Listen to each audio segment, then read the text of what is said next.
Hello বন্ধুরা, অনেকদিন পর আবার একটি ভিডিও নিয়ে চলে এলাম। আপনারা দেখতেই পাচ্ছেন আমি পরপর ভিডিও ছেড়ে যাচ্ছি আমাদের এখানে হরিনাম সংকীর্তনে। সেই আজ অন্তিম দিন, মানে আজকে খাওয়ান দাওয়ানের পর্ব। নরনারায়ণ সেবা বললেই চলে। প্রচুর খাবার দাবার, প্রচুর আইটেম, প্রচুর ব্যবস্থাপনা, সব কিছু সবাই সমানভাবে সকলেই কাজ করছে। খাবারের রাশি ক্ষেত তো আপনারা তো দেখতেই পাচ্ছেন কীভাবে সকলে মিলে সবাই হাতে হাত মিলিয়ে কাজ করছে। ছেলে মেয়ে কেউই বাদ যাচ্ছে না এখানে কাজের মধ্যে। এখানে লাইন বসেই গেছে খাবারের। এই দিকটা কেবলমাত্র মেয়েদের খাওয়ানোর জায়গা, সেজন্য মেয়েরাই পরিবেশন করছে। আর এদিকে নাম সংকীর্তন চলছে, অনেকে সেটা দেখছে। আর এদিকে খাওয়ান দাওয়ান চলছে। যেহেতু মেয়েদের খাওয়ান দাওয়ানের জায়গা, মেয়েরা খাওয়ালে কোনো অসংগত কিছু ঘটবে না বা কিছু অসুবিধা হবে না। সেই কারণেই মেয়েরা মিলে পরিবেশন করে ফেললাম। আমাদের পাড়ার সকল মেয়েরা প্রত্যেক বছর এই কাজে হাতে হাত মিলিয়ে সবার সঙ্গে ঝগড়া কথা কাটাকাটি না করে ভালোভাবে কাজ করে থাকি, মিলেমিশে যাকে বলে। বড়দের মত নিয়ে ছোটরা কাজ করে। অবশ্যই বড়দের মত নেওয়াটাও প্রয়োজন। মা জেঠিমা কাকিমারা অবশ্যই আমাদের থেকে অনেকটাই অভিজ্ঞ। খেতে দেওয়ার ব্যাপারে তাদের কাছ থেকে অনুমতি নিয়ে করাটাই ভালো। যাই হোক, সবাই মিলেই কাজ করা হচ্ছে। এদিকে কিছু লাইন, আবার এই দিকেও কিছু লাইন। এখানে দুইটি খামারের মধ্যে খাওয়ান দাওয়ান করানো হচ্ছে।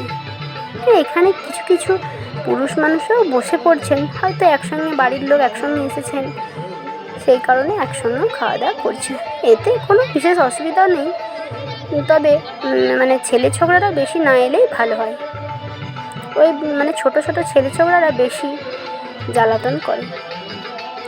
বাচ্চা বাচ্চা ছেলেরা কত সুন্দর পাতা দিচ্ছে দেখুন। আবার ছোট ছোট মেয়েরাও মেয়েদের দিকে পরিবেশন করছে, পাতা দিচ্ছে। এই ভিডিওর মধ্যে আপনারা সমস্তটাই দেখতে পাবেন। দুজন সিভিক ভলেন্টিয়ারকেও রাখা হয়েছে, কেননা বলা তো যায় না, কোনো কিছু অসুবিধা হতেই পারে। সেই জন্য এরা সাপোর্ট দিলে আর কোনো অসুবিধাই হবে না।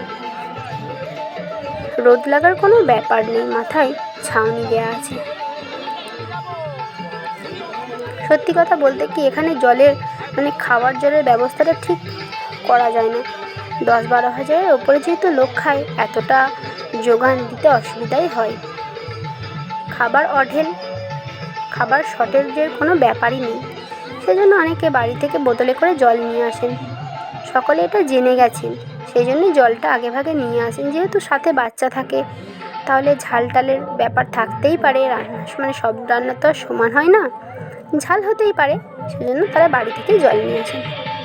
আমি জানি না আমার কাজটা আপনাদের ভালো লাগবে কি না, কিন্তু আমি চেষ্টা করছি আপনাদের কিছু একটা দেখানোর। আমি সেরকম কিছু করছি না, কিন্তু আমার মনে হয় আমি একটা ভালো কাজই করছি। আপনারা সেটা দেখলেই বুঝতে পারবেন। খাবারের পর খাবারের যে পাতা, সেই পাতা আমি একটু পরিষ্কার করছি, আবার পরিবেশনও করছি, সমস্তটাই করে নিচ্ছি।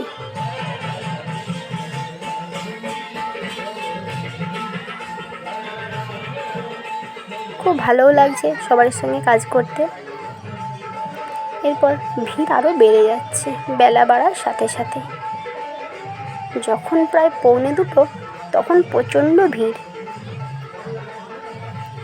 এইভাবেই আস্তে আস্তে খাবার দাবারের কাজ চলছে। ছোট ছোট মেয়েরা পাতা দেওয়ার জন্য বা ছেলেরা পাতা দেওয়ার জন্য দাঁড়িয়ে আছে। আমার মেয়েও এখানে পাতা দিচ্ছে। খুব সুন্দরভাবে বাচ্চারাও কাজ করছে, কেউ কারোর সঙ্গে ঝগড়া করছে না।